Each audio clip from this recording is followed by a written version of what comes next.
because at the end of my book, I'm sober. Okay. Yeah. All right. So what is... So what? I was like, so the ending is really boring. Hello, everyone. Welcome to this episode of Taking Action. I am your host, Michael Allen. Today, I'm joined with my co-host, Ryan Peaton, as well as our guest, Samm Joyy. Samm has been doing poetry for over 25 years. She's a new author, and her book, A Decade, is out now. Samm Joyy, welcome to the show. Thank you so much, guys. Happy to be here. All right, let's dive right in. Yeah. So, one thing that I'm curious about is your poetry. I've always loved going to the spoken word, and I love the vulnerable side to poetry, and it really seems like that. How is poetry for you? Is it something super vulnerable that you need to really pour your heart out, or can you kind of separate yourself from it a little bit? I think it's a little bit of both. I use poetry in place of therapy. It's a cheaper version. Yeah. So it does, get a little bit more vulnerable than most other forms of art. But there are some poems that I've written from like other people's perspectives, so I can definitely take myself out of it. But yeah, on the main, like for the most part, I'd say I am very vulnerable when it comes to it. Yeah, that's fair. And I've read the book and I loved it. I actually recorded myself reading it, which is something I've never done, and I don't even know why I did that. I just really enjoyed some of it. And I mean, I've known you for a few years now, and it really got me to see a side of you that I had never seen. How have your readers received the book, and your close friends? I see the smile come across your face. So how's it been received? There's definitely a few people who were very shocked at the content of the book and who weren't really expecting what they read. And who didn't really know that side of me. Even though they knew that I was a writer, they didn't know, I guess, the experiences that I had gone through to write this particular book. Especially my parents. They really were not prepared. So I hope they don't watch this. How was their reaction? Because I haven't read the full thing, full disclosure, but I have read a fair bit. And I can see where you're coming from. I guess we won't go into it here, but I can imagine what the reaction. So how did that go over? I think they kind of knew some of it before the book actually came out. I think they did understand kind of what I was going through, but I don't think they realized the extent of it. Yeah. And they read it cover to cover in one sitting, and then I'm pretty sure they probably read it again. Right. But so far I haven't gotten any remarks from them. Your dad was reviews. just like, okay, good book. Yeah, pretty much. Let's never talk about it. Yeah. I gave a copy to my nanny. Oh, that either went really well and she loved it, or she has not spoken about it. So okay. Oh. We don't know. Wow. But that's the lovable side to this. I mean, it is what I would consider more of an adult book. And as I was going through it, I was flagging some poems that we could probably get into. And I was actually surprised that I marked a lot of them as PG. So, I thought a lot of them would be appropriate for the general audience. And there's a few that I have titled as an adult audience, which is absolutely fair. But when you get into this stuff, so obviously a huge inspiration or something that you really draw from was alcoholism. Yes. Why was that such a fire for you, and why did it fuel your poetry? So the book is A Decade, and it starts in 2012, which was my first year at Mon. And when I started Mon, I had this growing passion, I guess, for journalism, and that's what I wanted to do as a career.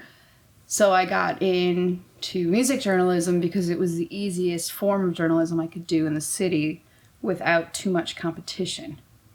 And unfortunately, with music journalism, you end up at the bar every night, 7 days a week, because that's your job. That turned into having a little bit too much fun at the bar every night, 7 days a week, for a very long time.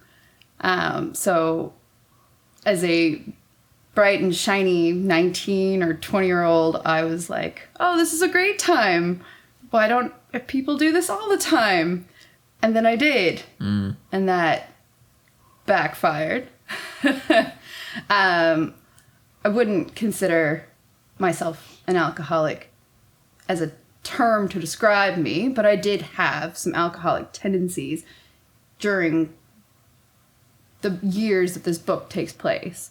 And that did have a huge impact on the poetry that I wrote, and the situations and experiences that I had that are described in the book. And yeah, like it was a huge, huge impact, and all because I decided to be a music journalist for a couple of years. Right.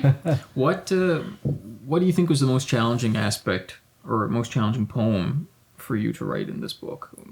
Is there one that comes to mind that you really just toyed with the whole time? Yeah, there is one.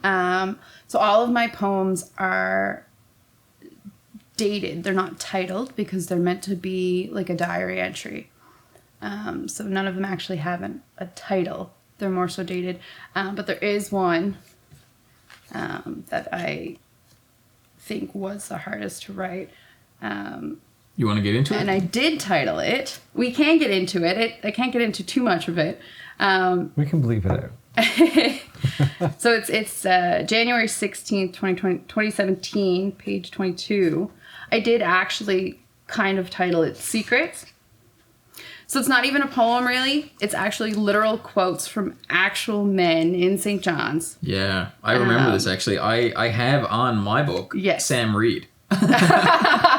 So I think I wanted to get into this one. But I also have adult language. Very adult language, very So adult viewers poem. beware. Yes. This is our first R-rated show. Come on. Yeah, Everybody's so like, ooh. it's not even a poem that I wrote. Like, I didn't come up with these words. They're actual quotes, and they're not all quotes that were said to me specifically. This is one of those where I took quotes that my friends had told me and kind of... So are these quotes from men that in a bar setting? in a bar setting or just in a general? basement setting or a bedroom setting or... Oh, everywhere. Okay. Oh, yes. Yep. It is 90% sexual assault. All right. Yeah. And it was definitely the hardest poem that I had to write, but I had to write it. And I was at a poetry event in April, and one of my friends came up to me and she's like, I'm glad that you wrote that poem or that list of quotes, because people needed to hear that. Mm-hmm. Yeah, And absolutely. it was very... It makes it real. It puts it out there. It's Yeah. something that's not said and forgotten and swept under the rug. Yeah. It's said, and it becomes real because it's written down and then put into a book, and now you have to read it and remember it or think about it. That's Or right. Not only that, but stored in the feelings and memories of the people who received it. Yeah, exactly. And like, I'd say a good few of these sentences were said under the influence, but like, that doesn't matter. Are there any that you could read to us? I think we should In this just setting, let me or- take a quick glance. I think we should just go into it. That's up to you. Yeah, let's do Well, it. let's do it, and we'll figure it out later. Yeah, Yeah. I See, think that's an entrepreneur's answer.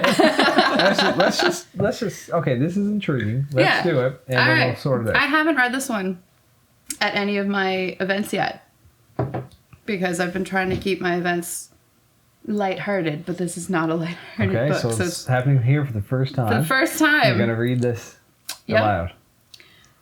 January 16th, 2017. Secrets. Let's keep this between you and I. No one will believe you if you tell.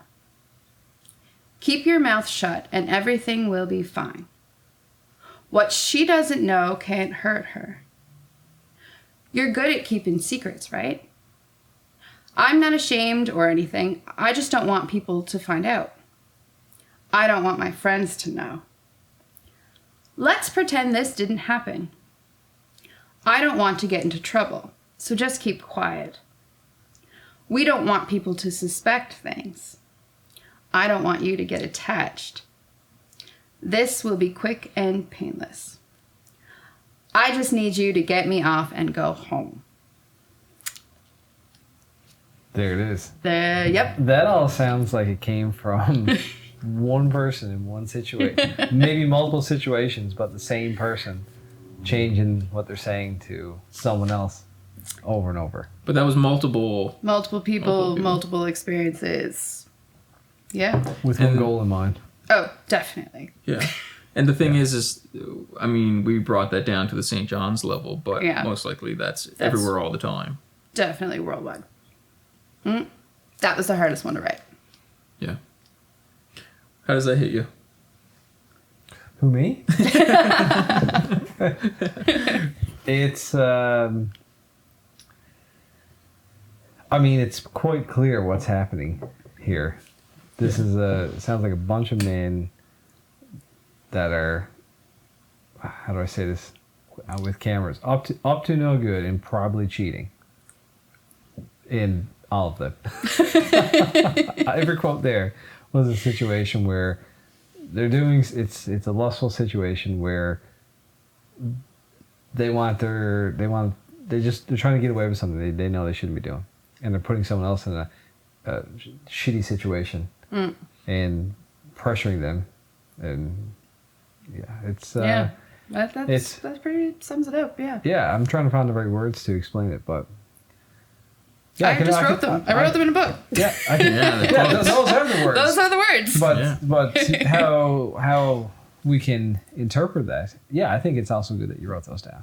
Yeah. It's kind of eye opening. It's like, yeah, that stuff probably does happen. Those things definitely are said. Just don't talk about it. Women and other people, of course, all the time, by someone who's trying to take advantage. Yeah. What do you think? Let's dive a little deeper into that. What do you think encourages these men, or men in general, from your perspective, obviously, what do you think encourages this behavior? How deep do you think it goes? And I mean, don't feel like you. I'm looking to you for the answer. I just want your opinion. Sam knows all. It's definitely some internal issues for sure. Yeah. Whether that be like, I dare say it, mommy issues, or like someone wasn't loved enough as a child. Yeah. Seriously though. Yeah, absolutely. I don't know. That's a big question. I think for me, you're probably right. There's certainly people out there seeking love in ways that only they know how to receive it. Yeah. You know? So that's definitely a large part of what's going on there. And then too, I mean, pornography is probably something that's fueling a lot of this behavior as well. And that's a whole thing in itself. Yeah. You know, we could have a whole 3-hour-long conversation about... We'd be here forever. about pornography, yeah. Forever. Right. And I mean, I see things changing that scare me all the time nowadays. And what I'm talking about is, I believe as times get harder and Canadians struggle more, we're going to see more and more young women move into softcore pornography, being OnlyFans. It's almost socially acceptable and common. Talked about it at work today. Oh, really? Literally talked about it at work today. So I've been feeling this for a while now. It's becoming too socially acceptable for a woman to have an OnlyFans account. And I mean, and then I can also play devil's advocate and say, you know, they're completely entitled to, and who's to say they shouldn't do that? But groceries are expensive. Yeah, absolutely. And then, I mean, I guess what I'm trying to say is that the gate is widening and it's allowing people to get into this easier. And it's really a stepping stone process. You know, 1 minute they're taking pictures of their feet for Instagram, and then the next minute they're doing something they didn't see themselves ever doing. Yeah. So it can go pretty dark. And I think, like you alluded to, there's lots behind what's going on there. And I mean, it's probably going to get worse, unfortunately, as things continue to decay. I mean, I see the city decay before my eyes. there's a homeless guy out in front of my house panhandling all the time, and I see him decay on like a weekly, monthly basis. The other day he was urinating in Bannerman Park and kids were playing in the playground. It's like, man, come on, kids are playing here. This is broad daylight. Yeah. So it's Well, getting... like, even the downtown scene has changed. Because, like, that's what the book is mainly about. It's literally about a decade of me on the deck. Because that's where I was for 10 years. And it went from fun shows and music and, like, starving artists and starting artists, like, brand new, first time on stage, to now it's a lot of drugs and guns. There's guns on George Street now, and like it's just gotten out of hand. And that's literally what the entire book is about the journey from the beginning, from when it was fun, and then it got to too much fun. And now I see people who I was with on the deck in 2012 and where they are now. And I'm like, I'm really happy that they've gotten to this point where they're out of where they were. But I was also in it, and I also got out of it. But there are still people who are still in it. And that's really... You know, I saw the same thing. I can relate to that. In 2007, 2008, I spent a lot of time downtown. I was 21, 22 years old then. In university, having so much fun. It was a lot. And I did get out of it. I changed. I kind of moved on. Things naturally progressed away from there. But I do, and I'm not saying there's anything wrong with this for the people that still work there and still have a career and still are in entertainment. But it definitely wasn't for me. It's a hard lifestyle to maintain, to being out all hours of the night, and there's more drugs around, and there's loads of drinking, and like you just said, there's guns and knives and things now in more abundance than it was. It seems like this is a conversation that keeps coming up, and no matter who you talk to, of whatever age, they all say the same thing. It's getting worse. Going out and going downtown, drinking and whatever, and going to clubs, it's getting worse. So if you talk to someone that's in their 40s or 50s, they're like, yeah, it was getting worse when I got out of it. Yeah. And then when I look back, I'm like, yeah, and it's worse now than when I was in it. So it's steadily, like, so where's it going? Well, that's the thing, because like How bad can it my get? siblings' generation doesn't go downtown. Like, if they go downtown, they're going to a restaurant, having a bottle of wine, then they're going home. Right. They're home before midnight. And they're in what age? Like the early 20s. So they're out of it. They're not even in it. And that's kind of what I do now in my 30s. Yeah. It's, if we're going out, we're doing exactly that. We're going downtown. We'll have some wine.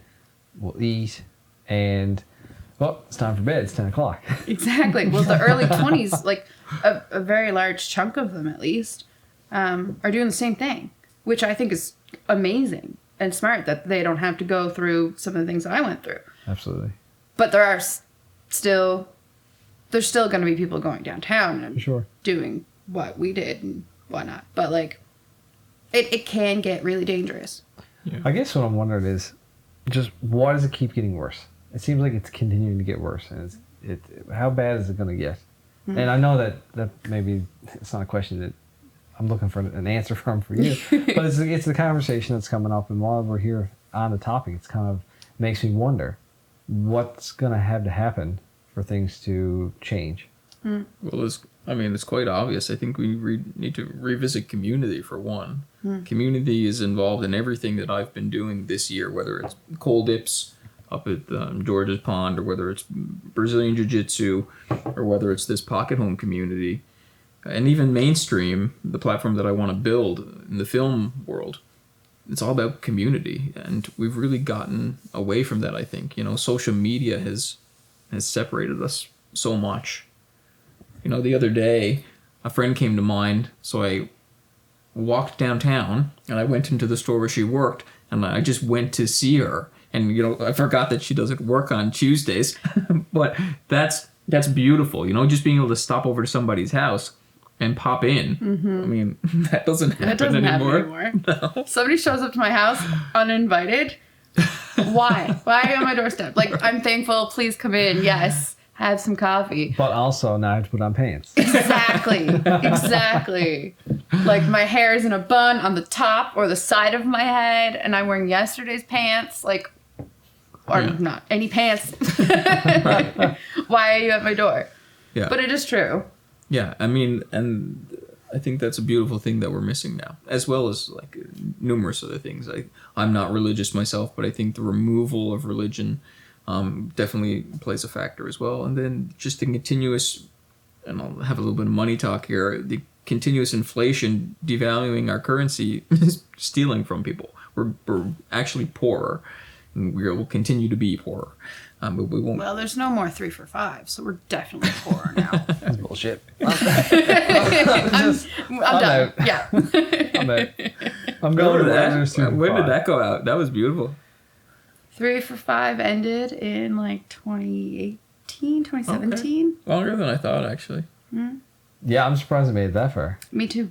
Yeah, I've never really been big into downtown. I'll share a personal story. When I turned 19, my cousin took me downtown for the first time, and I got absolutely polluted. So much so that when I went to work at the fast food place the next day, I was still drunk. And then I got sick. I went in the washroom and I was useless the entire day. The manager eventually sent me home, and I was still drunk walking home on the trail to my house, and I heard a kid scream, like a deathly scream, like they were screaming for their life. And I was so like drunk that I wasn't able to do anything about it, and it completely turned me from alcohol. Ever since my first night out, I was rode off. I never really got that crazy again. I mean, I got a little bit drunk sometimes again, but that was a defining moment for me in alcohol. So then it was like, okay, I'll try this, see what this is all about. Nope, this is not for you. And then that's been my relationship with it. To be fair, you just don't drink that much. That's true. I don't drink that much. Not that much, which is probably a good idea. Yeah. Highly recommend it. Anyway, we kind of just went down a path there. We did. Yeah. We went on a really long journey. And that's what we do here. But I was just about to like loop us back in, because at the end of my book, I'm sober. Okay. Yeah. All right. So what is Never mind, I won't say it. It's not appropriate. But I was like, so the ending is really boring. As I just walked up from the bar. right? So yeah, talk about what does that mean for you? What does being sober mean? Because you said you wouldn't describe yourself as an alcoholic. So what does it mean to be sober if you were never an alcoholic? So I did take 2 years at the end of this book. The timeline of this book, I was 2 years completely alcohol free. Yeah. I did some terrible writing during those 2 years, I must say. But it was like completely alcohol free, but still going downtown. Because I still had to do the routine, I guess. I still had to socialize somehow. So that must have been a crazy amount of willpower. It was. For 2 years to have, you said your words just then where you didn't do your best writing in those 2 years. So you made the connection that a drink kind of like loosens the mind, gets things flowing, and you still went back into an environment where you were, but you took out the alcohol piece. Yeah. How did you manage to do that? That sounds extremely challenging. It was. We talked, just for your answer, we talked about this on the last episode too, about environments and space, and when you're in a certain space, like you go into your office, okay, you're in work mode. Yeah. You lie in your bed, okay, you're in tired sleeping mode. And you went to an environment where you were in work mode, but also in drink mode. And you managed to somehow, so hey, good on you for doing that, but how did you manage to do that? It definitely did take a lot of willpower. And I was mainly focused on bettering myself after going through 10 years of stuff. Yeah. But I think I wanted to know if I could not drink because I had been drinking for such a long time. And I didn't know if I could or couldn't. Which was clearly more important to you than actually drinking. Yes. Yeah. And what's really the big takeaway here is she managed to do that, and she said she didn't take one cold ice bath. How? No, not one. He's, I think I drank Sobeys out of their non-alcoholic beers though. Oh wow! Like all the ginger beer was gone. They're non-alcoholic blondes. I sold them out for those 2 full years. So you take them down with Okay. you? No, I would pre-drink with them. Oh, But now most bars will serve non-alcoholic beer, really? which is only very recent. It's probably only since 2020 that they started serving non-alcoholic beers at all bars. Why not? It makes sense. Yeah. People drive. Yeah. That's what I did for those 2 years. I just drove. Wait, I've never had one of these alcohol-free Yeah. beers. Tripped over my own words then. But what's the point? I'm asking because, I mean, I don't drink a lot, but when I have one or two, I like to have alcohol in it. Mm-hmm. So I feel personally that if I were to have a drink, a non-alcoholic beer, I'm like, well, I'll just drink water. It tastes like beer. So it kind of... It's the placebo effect. oh, okay. Literally. Yeah. I could drink a case of them and Right. feel happy and feel satisfied as if I had drank a case of beer, but still drive home. Interesting. So Okay. would you drink a lot when you were really heavy into your drinking? Would you go through a case or? Oh, yeah. Oh yeah, really? Yeah. Wow, I feel like I would blow up and just be so uncomfortable I wouldn't be able to hang out anymore. And maybe we will cut this, but just for the conversation. When Daddy Trudeau was giving us money over COVID, I spent 90% of it on beer and probably like a case of beer a day. I would say a lot of people. I drink that. was going to say, I don't feel you're alone one bit there. Yeah. When all that money was flying around, we're all stuck in our houses. I think the Newfoundland Liquor Corp did very well. They were Yeah. so successful. Super. Absolutely. Yeah. And now alcohol's being taxed. Is that's like fairly Again- recent, isn't it? Again? What do you mean? Again? What- How long has alcohol been taxed for? That tells you how little I drink. Wait, back up. What do you mean tax? What kind of tax? There's If taxes HST, on you don't buy alcohol. something, If you of go course. to the liquor store and you purchase something, now there's tax to it. Like an I didn't HST? even notice. You didn't know? Hasn't there always been an HST tax No. on alcohol? Alcohol was always tax free Tax free for a while. For a For- long while. for as long as I can remember. Now that I want to know, is there sugar tax on it too? Oh my god. On the You sweet know, like drinks, on it a probably Smirnoff is. or something. Yeah. Like, I don't get a receipt when I go to the liquor store. Right. Well, That just shows you, and this is why society is degrading. The government is taking more and more money, and they're misusing it and misspending it, and people are suffering, and we see it everywhere. I mean, the number one reason, I believe, in my opinion, based on what I see in my local area, the number one reason for poverty now is alcoholism. I see cases of beer in the garbage cans. I see people carrying around cases of beer. I see people using change at the store to buy beer. It's everywhere here. It's huge, I believe, and that's just from my own observation in the homeless community. That's unfortunate. But let's take a turn into a more positive side. If there is a more Yes. positive side here, my question is do you have a favorite piece, and what is it and why is it your favorite? I do have a favorite piece. It's one of the last ones. Wish she was sober. It was I was. See, so not all bad things happen Yeah. when you're sober. what page? 32. Almost there. One more. Yeah, May 29th, 2021. So it was I was going through some personal stuff, and I was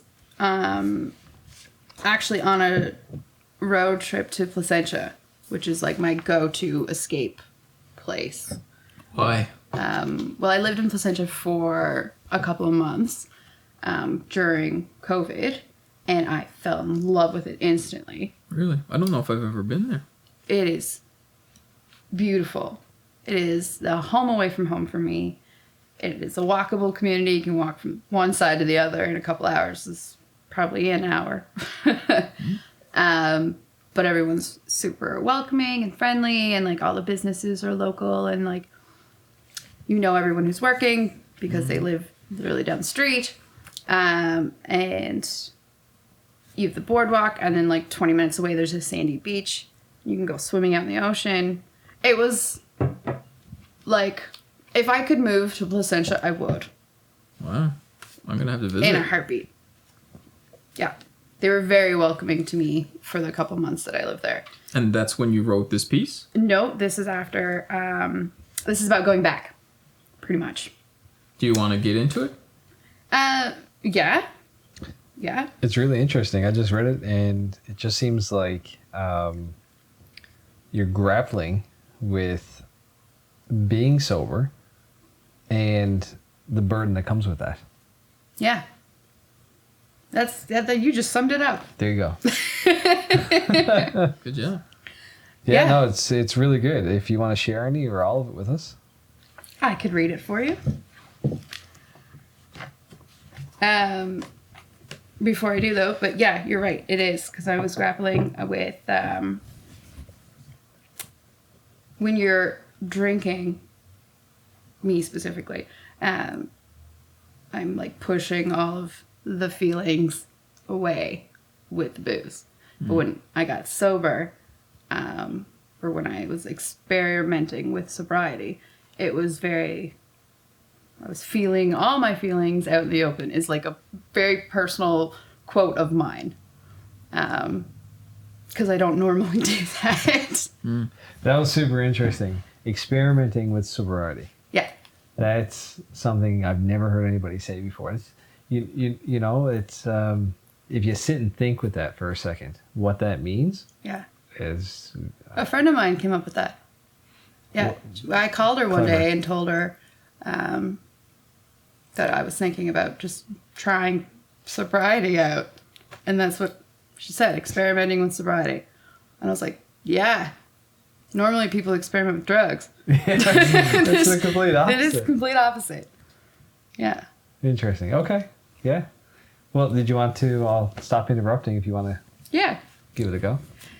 May 29th, 2021. Dreaded disease in disguise. Hourglass model. Doe eyes.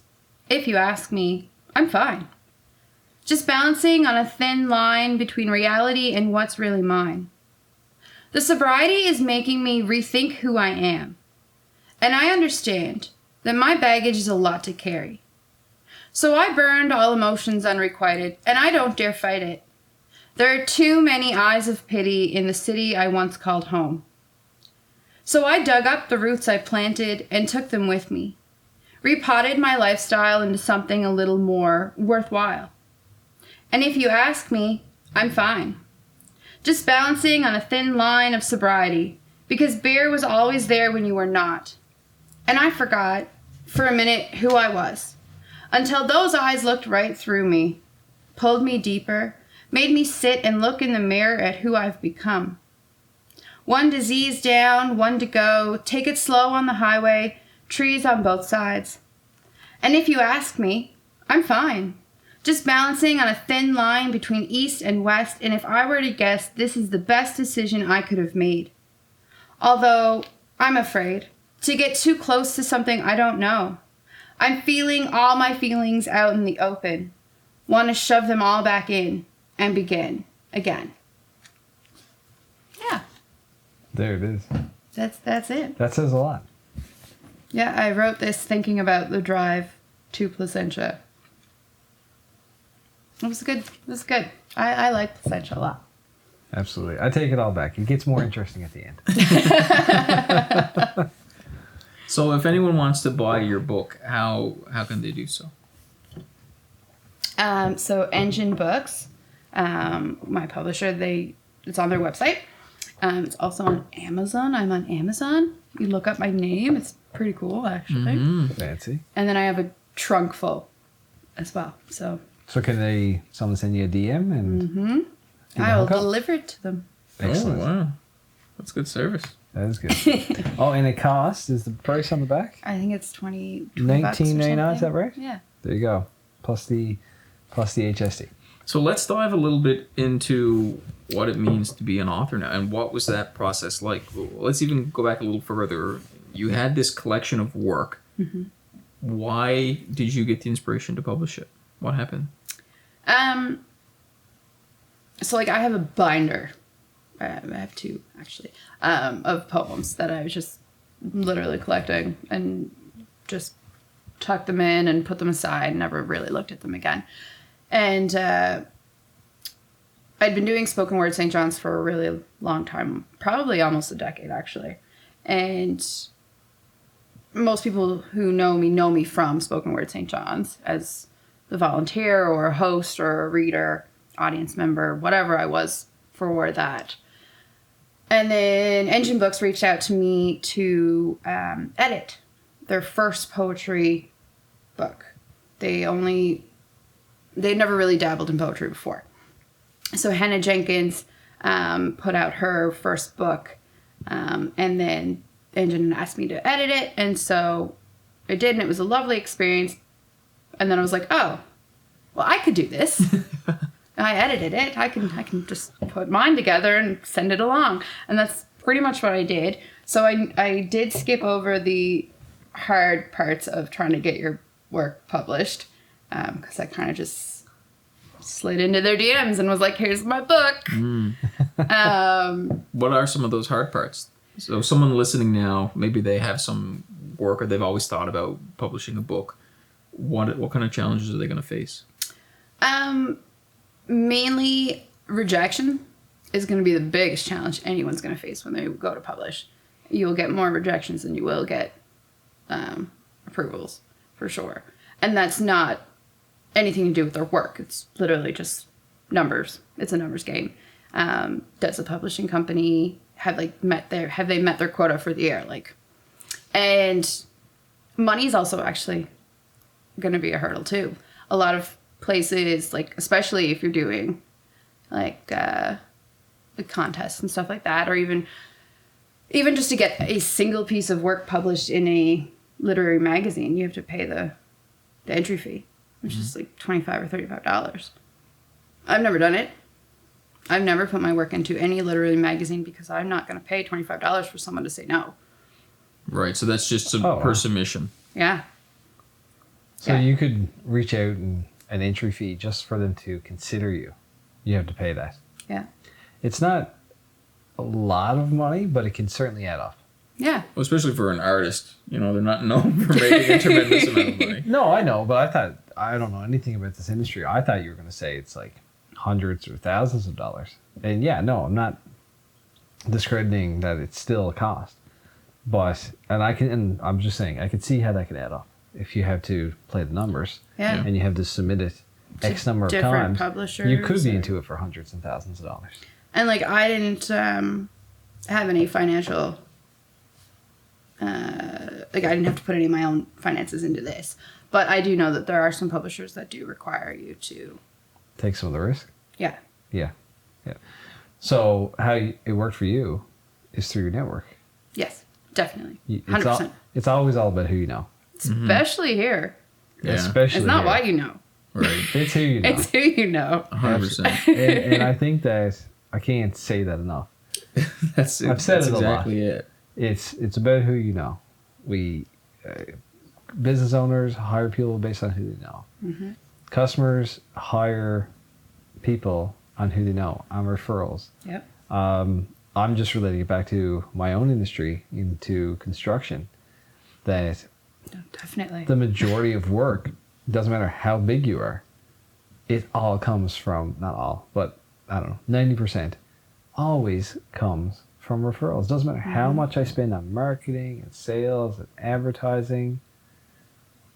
Year after year, when I go back through, it's it's all network. Yeah. And the bigger it grows, the easier it becomes to. That's why it's so hard to start, because you have no reputation. And that goes for any industry. And I would assume this as an author. I mean, so you just use your network. Yeah, I was very lucky to be a part of Spoken Word St. John's.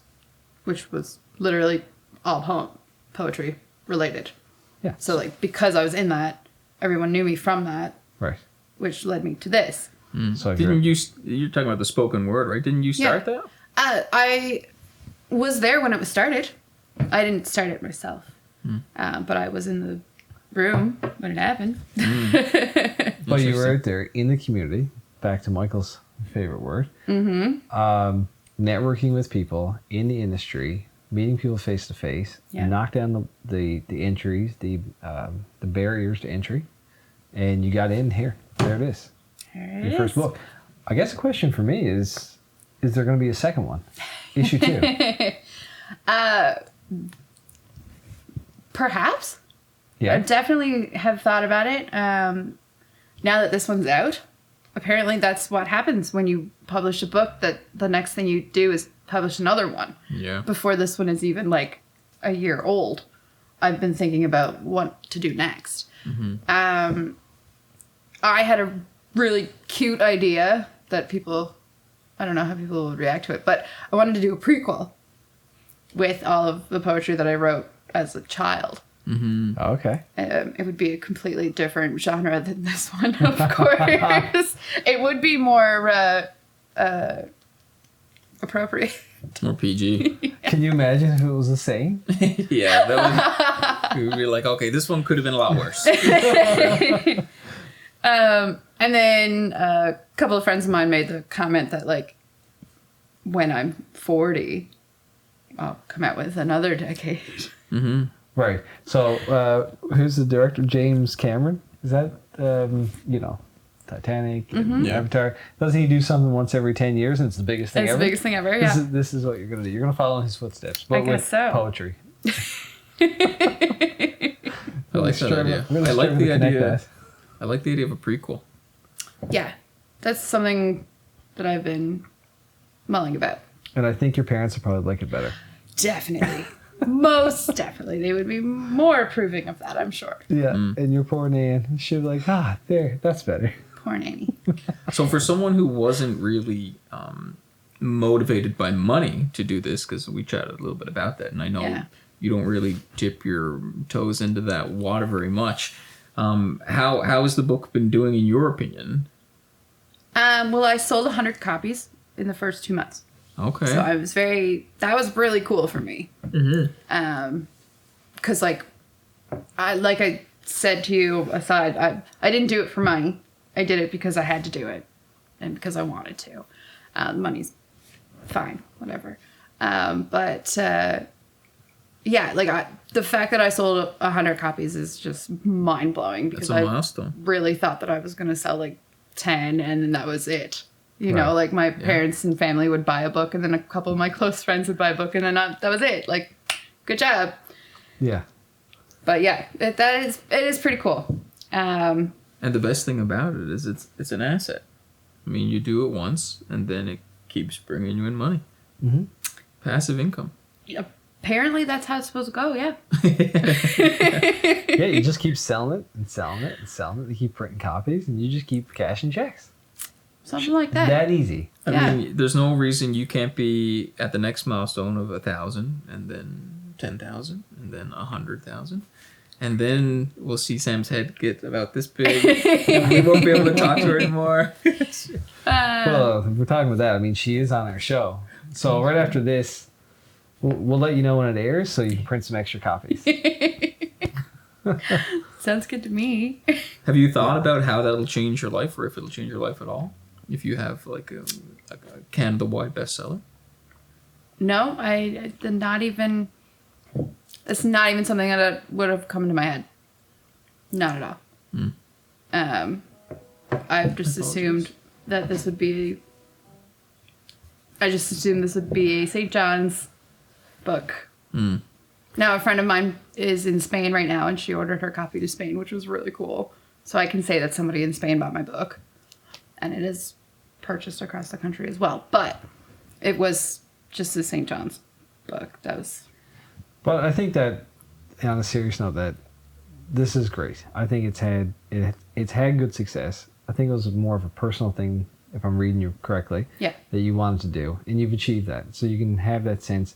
it doesn't, like you said, it's not about the money. And it's really cool just to do something that it doesn't have to be about monetization of it. You can be an entrepreneur, you can be an author, you can be all of whatever you want to be without having to focus. I think people can sometimes, self-included at times, get too focused on, hey, what's the return on this going to be? How much effort do I have to put in? How much investment do I have to put in? What am I going to get back out of it? And a lot of times that when people are looking to maybe start a business, it can be for all those reasons. Not necessarily, I don't think, the wrong reason, but it's so interesting to talk to someone like yourself who you're like, whatever. Who cares about that? This was about me. I've achieved it. Awesome. And yeah, that's a really cool part. Everything else is just icing on the cake. Yeah. Yeah. All your riches and fame is just icing. I guess so, yeah. Happens by accident sometimes. But no, genuinely, I think that your fan base out there will probably enjoy a second one. And I think that if it's a prequel, it would be really interesting to see the difference in the tone and the help me out with the words. Well, there's a lot that you could go into there, but something that just came to mind is I would love to have some insight into what led you down this path. Maybe that would even be present in some of your earlier writings. Mm-hmm. You know, you could really dive deep and almost may even be able to see this coming. So that's... Oh, yeah. I didn't even think about that. Yeah, that's really quite amazing. I probably haven't read any of the earlier stuff in a while. But yeah, to put them side by side to see... Oh, that makes sense now. Oh, wait. Yeah. God damn, it was his fault. Well, I guess I'm going to have to write a prequel now. Hey. Yeah. Yeah, I think we just set you up for that. So everybody's going to be waiting for that to come out. Mm-hmm. But with the success of this and having achieved this, has it given you a taste or an interest to do something else other than write a book, anything entrepreneurial? Is there anything like that on the horizon for you? I'm a very busy woman. Fair. I am. Even marketing my book is a whole schedule fiasco. For me to do something else I would really need to set aside like actual time that I don't have at the present moment. Fair enough. I can understand that all too well. Yeah, work-life balance is very hard for me. Yeah. And it won't get easier when you move more into the entrepreneur world. No, this is probably as entrepreneurial as I'm going to get for the time being. Okay. Yeah. All right. So we have a recurring segment on the show where we ask our guest to provide an actionable takeaway to our audience. So that could be steps on how to get a book published or whatever would come to mind for you. Is there anything that you'd like to say to the audience that they can employ in their life right now to help them take a step, even if it's just coming out and going to the spoken word, if that's even still a thing? Yeah, oh yeah, spoken word is definitely still a thing. And it's definitely something I would recommend coming to if you've never gone before, looking at both of you. Well, yeah, you've gone. You should go, actually, yeah. With that life being busy thing. Oh, yeah. So it's on a Sunday night. No one's ever busy on a Sunday night. I don't know about that. Honestly, like, even this book and what people have been kind of commenting on, it's mainly just, I would say my main advice is just to keep doing what you are trying to do. Like, I have been writing for a very long time, and not once did I think I was going to write a book. That was never in my thoughts for my future. But I kept writing for my own sake, probably, but also I think in the back of my mind, I was like, yeah, I'm going to write a book someday. But if I had have stopped writing because I was afraid to write a book, or I was afraid to put it out there, or I was afraid of the hurdles that might come, then I would never have come up with this. So in other words, be relentless. Yeah. Be consistent. Keep pushing. Even if it takes 10 years. Yeah, definitely. Or even the prequel stuff that has never been published. Like, Yeah. if I hadn't written that, then I wouldn't have written this. And I wouldn't have written what I wrote at the ship before I got here. Mm-hmm. And some of it will never see the light of day. That's okay with me. But if I didn't write it, I wouldn't have gotten to this point. Do you think that's true? Some of it will never see the light of day? I imagine you could say that about a lot of this when you wrote it at the time. There's some poems there's probably 100 poems that I wrote in this decade that will not see the light of day. They're for my eyes only. Why? There's some things that I'm okay with sharing with the world. And even as dark and twisted as some of this stuff, there's some things that they're just for me. Mm. Yeah. Just my form of therapy. Right. Yeah. I like that. This kind of ties into the Talk to Me app. I'm just so? I'm just thinking. Sam has said it's kind of like a form of therapy. Last episode, we were talking about the Talk to Me app, Mm-hmm. on how just writing that stuff down, even though it's for just yourself, is also a form of therapy. Yeah. So our last guest, his name was Sam as well, Samm Joyy. He works at Verifin as a data installer, but his passion is he's trying to build a grief and trauma app, which will allow one to journal and basically have it so that it's encrypted and secure and it only exists on your device. It exists in other places, but it's encrypted. So that's his goal. And yeah, I can see now what you mean, that journaling is definitely a form of therapy. Yes. On an aside there, I went through some trauma in 2021.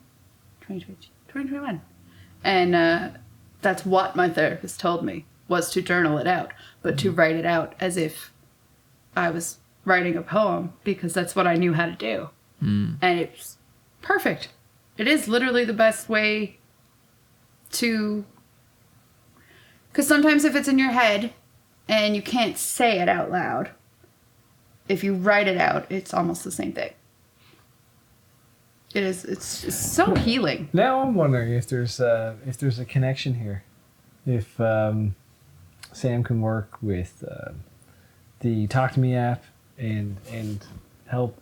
I don't know. It's just an interesting that we were just talking about that and writing it down, and now you're here, an author, saying that writing out everything is not something that you do necessarily to be published or for somebody else to read, but for your own self. Yeah. Anyway. So one of Sam's goals is, the other Sam, is that he wants to have a step-by-step process. So, for example, his mother had died and he was kind of lost. He was in a dark place. And he's kind of broken down the steps on what you'll go through, or at least how to get started, how to get yourself up out of that bed. You know, go for a walk and take that time to sit on the bench, as he was explaining. That's so similar. Yeah, yeah. So, see, this is what I mean. no, I was I was hit by a car on a crosswalk, and I was terrified to walk across the road.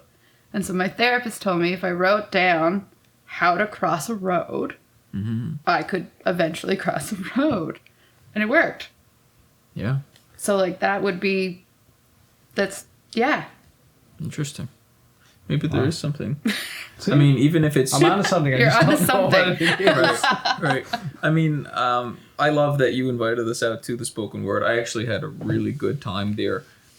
It was absolutely beautiful to listen to strangers just kind of, sometimes be vulnerable, sometimes be funny. It was inspiring. And for someone who, as a child, never thought about reading in public or speaking in public and really didn't want to do that, I thought about it. I said, I don't know if I would ever do this, but something is there now. Maybe one day I would. What would I say if I was to do that? These questions pop up. So yeah, it's an inspiring event for sure. Spoken Word St. John's is definitely the reason that this book exists. Yeah, there's no way that I would have shared any of my previous writing with anyone if it wasn't for Spoken Word St. John's. It definitely brought together a community of people, and it gave people a place to share their work and perform their work that never existed in the city. before then. There were always open mics for musicians, and there was comedy open mics, and there were book clubs and whatnot. But there was never anywhere for spoken word or poetry or, that kind of thing. They have done a lot for a lot of people, and the organization, whoever is in it at whatever time, don't even realize what they've done for the community. It's incredible. And I was part of it. I was the host for a while. I organized it for a while. And I don't even know what I've done for people, but I know when other people were doing it, what they gave to me. Mm. And that was a space to feel safe and share what I needed to share at that point in my life. And it definitely, I was terrified of microphones for my entire life. Could never stand in front of one. Could never speak publicly. And that was it. Yeah. That's what got me over my fear of microphones. Just having a stage and a non-judgmental audience. So when can one go to the spoken word and where? Is that the Ship? No, now it's at the LSPU Hall. Okay. Yeah. It's usually the second last or the last Sunday of the month, but it does change. But you can find them on Facebook and Instagram. And it's pay what you can, $5, that kind of thing. Open mics, you can sign up to read if you wanted to. If you had anything to read. I'm looking at you specifically. What? Poor Ryan, he always takes the brunt from all of our guests. They always look at you for the call to action. Yeah. They're like, I'll try it. Yeah, you look like the least poetic person. I am. I am the least poetic person. Your construction background? I have. It's not even that. I have very little creative talent. I'm so structured. I don't know if that's left brain or right brain. Left brain, I think. But my partner Jane, she's the complete opposite. She's the creative of the two of us, and I'm the structured, logical type. So for me to kind of create something like a poem or a story, or to draw something, or to do a craft or anything like that, paint, whatever, anything that someone would consider to be creative, it's like full stop. I'm like, what do I do? Where's the plan? What's the structure? Is there a manual I can read to do this? Poetry, there are different structures of poetry. If you really, haikus are the easiest. That's the easiest one. Yep, still. You're like, no. Still not me. Still probably not doing it. But I admire people who can. You could come to the event and watch. I could. I can appreciate other people's ability to do what I can't. And I'm okay with that. Not being able to do that. Yeah. Yeah. Sam, Riley wants us to keep these episodes to about an hour, but I feel like I could continue chatting. We could talk all night. Yeah, I would love to have you back on the show for season 2. And I really want to dive deeper into addiction, just addiction in general. And I've wanted to chat with you about that for a long while, since I discovered your openness about it. Mm-hmm. So I'd love to have you back in another season. Anytime. Is there anything you'd like to say to the audience before we conclude, or a question for Sam before we conclude? Nah, I'm good. I'm thinking, no, this has actually been really, really interesting. And like I was just kind of saying, it's always interesting for me to talk to people who are quite good in areas that I'm not. It's how I learn, it's how I grow. Yeah. So this has been quite interesting. I did struggle a little bit with, at least before you came in, I was like, what are we going to talk about? How am I going to connect with you? How are we going to have a conversation? What kind of questions? And I got in my head a little more than usual because, as Michael knows, I like to just let a conversation unfold unto itself. Like, just whatever happens, let it go in different directions and see kind of what happens. But with this, I was kind of like, this is going to be interesting for me. But then you showed up and I'm like, she's cool. I'm pretty cool. And it just came out. It was pretty easy. So I think this was great. Yeah, it'd be nice to have you back. I think that there's definitely, just to build on what Michael was saying, there's a lot of people out there with all kinds of different addictions. And I think that would be a fantastic thing to spend maybe an hour talking about on the show. Yeah. Different challenges you went through, if you're open to sharing that with us, and how you got through it, how you overcame it, like the usual questions that someone would ask. I think it never hurts to hear someone else's perspective on this topic. Yeah. And especially for those struggling with some sort of addiction, regardless of what it is. No, yeah, I'm definitely... Bring me back. Sweet. Okay. Looking forward to season 2. Well, thank you for being here. Thank you for having me. thanks for coming And if anyone wants to buy my book... What's that? Engine Books. Oh, wait, spell engine, because it's spelled... ENGEN. Yeah. Yep. Books. Books. .com. www.engenbooks.com. And it's called A Decade A Decade.